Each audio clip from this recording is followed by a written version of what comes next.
Olá pessoal, sejam bem-vindos a mais um vídeo do Hora de Investir.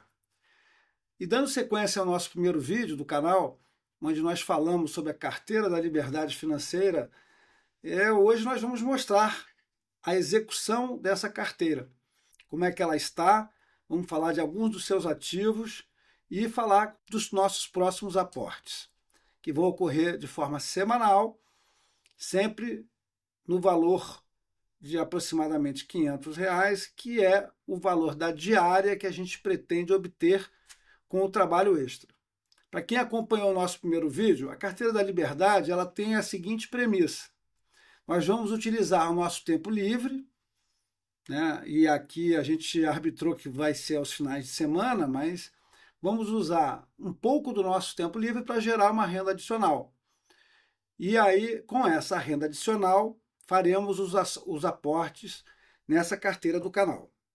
Então, vamos entrar aqui no Banco Inter, banco escolhido para o nosso aporte. E hoje, a nossa carteira está com R$ 5.096,16. E como é que funciona essa carteira? Vamos mostrar os ativos que tem dentro dela e depois, posteriormente, se vocês assim quiserem, deixem nos comentários aqui abaixo do vídeo, a gente pode explicar o racional e o funcionamento de cada um desses ativos, que são basicamente ETFs.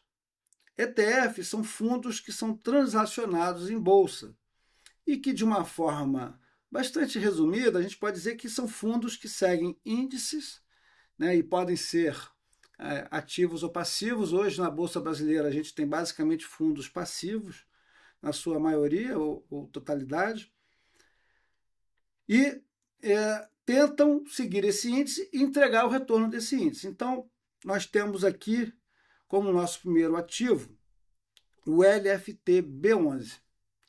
Esse é um ativo muito interessante porque ele tem composição basicamente 90% de Tesouro Selic, né, aquele que rende diariamente e cuja taxa é estabelecida naquelas reuniões periódicas do Banco Central, e uma pequena parte de aproximadamente 10% em títulos de vencimento muito longo, né?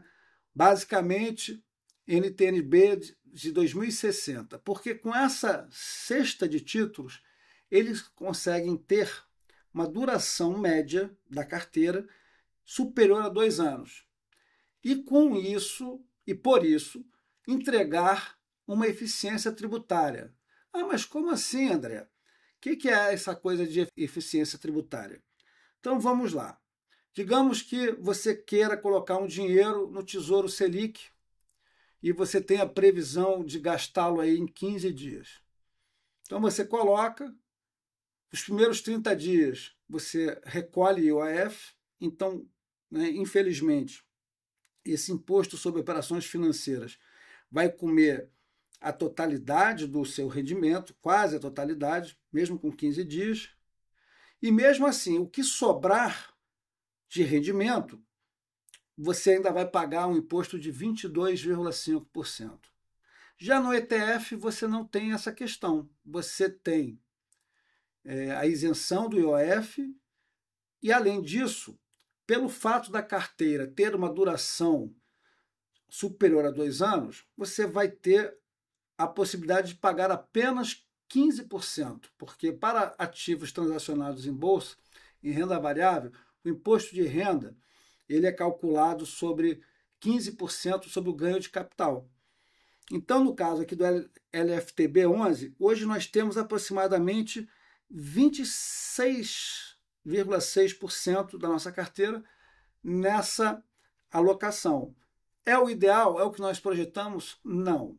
Em princípio, esse valor vai ser de 18%.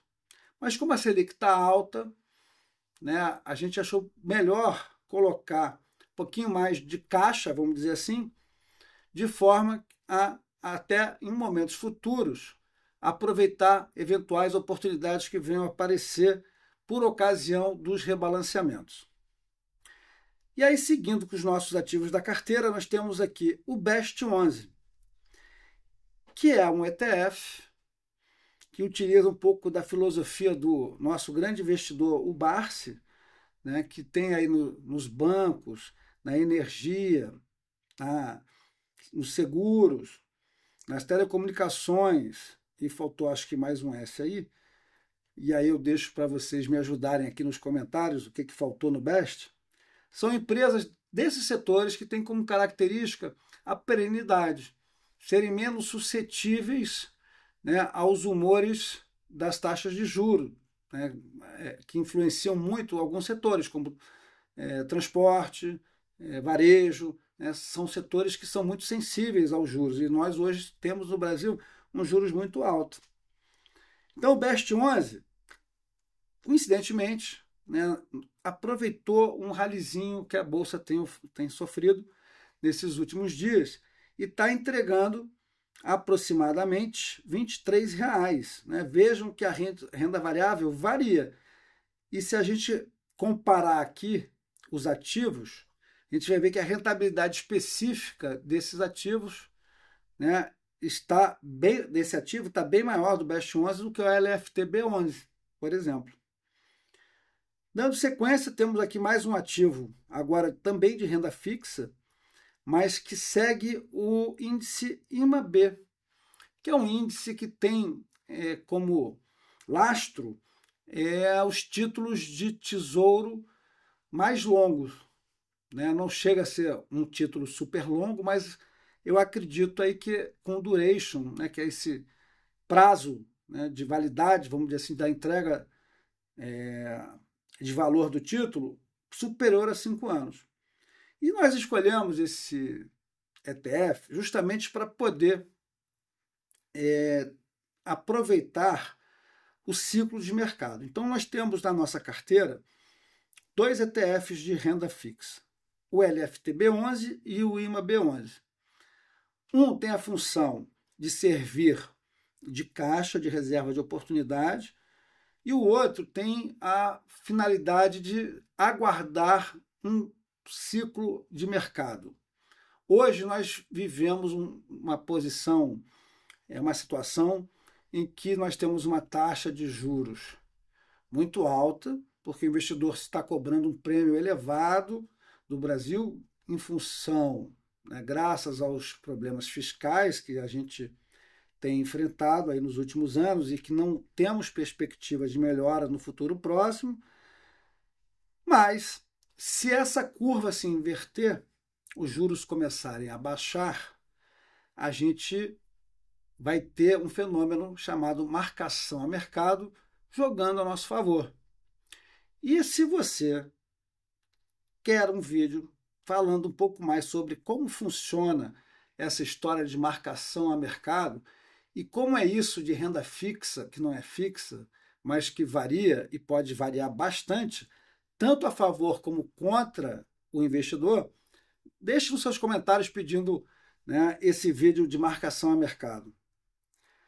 Continuando, nós temos aqui a pimentinha da nossa carteira, cuja alocação vai estar sempre em torno de 10%, e a gente está aqui com um percentual de 10,15%, bem coerente, perdendo aqui um pouquinho de dinheiro, porque nós tivemos no início da carteira o ativo principal do Hash 11, que é o Bitcoin, variando, atingindo suas máximas históricas, mas como nós acreditamos nesse ativo, no que tem por trás da filosofia de utilização do Bitcoin como uma reserva de valor, como um instrumento de liberdade, então a gente vai continuar aportando na medida em que for necessário esse rebalanceamento. E num momento futuro, eu vou mostrar para vocês uma planilha de como vamos operar esse rebalanceamento. No primeiro aporte que nós fizermos agora, após esse vídeo, essa planilha vai mostrar para vocês como que a gente calcula o valor que vai ser aportado em cada um dos ativos que nós escolhemos aqui para a nossa carteira. Então, o Hash 11 é um ETF de criptomoeda e que é justamente a pimenta da nossa carteira. Nossa carteira tem uma filosofia de longo prazo. Ela não é para sofrer saques imediatos. Para isso, o investidor tem que ter uma coisa chamada reserva de emergência.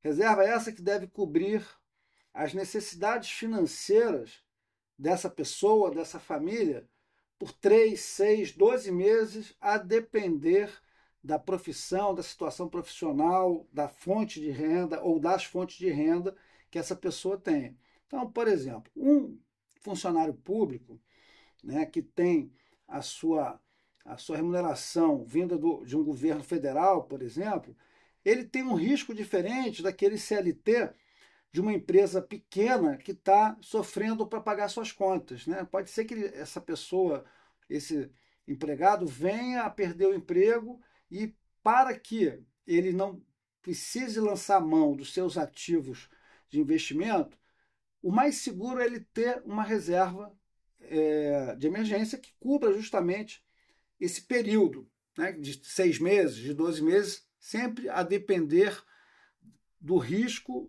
que cada um de vocês ou de nós temos com relação à nossa percepção de remuneração. Então, continuando, o outro ETF que a gente escolheu para compor a nossa carteira é um ETF de Bolsa de Valores com as maiores empresas dos Estados Unidos. É uma forma da gente internacionalizar o nosso patrimônio sem sair do Brasil, e nós vamos falar muito sobre isso no futuro, porque é importante o investidor ter a cabeça em outros locais que não só o Brasil. É através da diversificação global que você vai conseguir montar uma carteira saudável que resista às crises e que lhe dê conforto no futuro.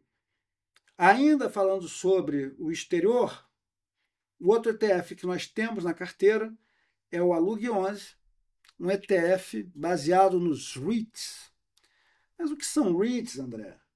REITs são os fundos, são as companhias, na verdade, listadas na Bolsa Americana, cuja especialidade é o investimento imobiliário. Então, esses REITs, que são os Real Estate Investment Trusts, ou seja, companhias de investimento em imóveis, em real estate, eles representam o setor imobiliário na nossa carteira juntamente com esse próximo ETF, o XFIX 11, que hoje está com cerca de 7,52%, e na nossa alocação ideal, esses ativos vão ter cerca de 9%. Então, a gente está um pouquinho acima no Alug 11 e um pouquinho abaixo no XFIX 11.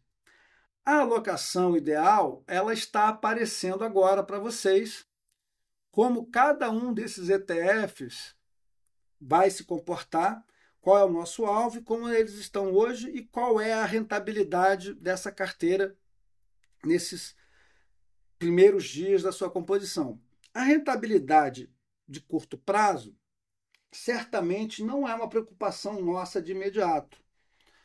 Nós estamos muito mais preocupados em fazer alocações estratégicas segundo os melhores momentos de compra, para que no futuro a gente possa ter uma boa rentabilidade, visto que essa carteira tem o propósito de ser uma carteira de liberdade financeira.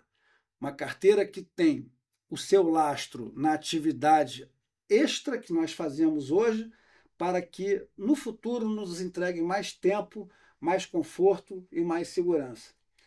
Então, pessoal, até o próximo vídeo, quando nós falaremos sobre cada um desses ativos, desses ETFs que estão na nossa carteira, e até a próxima.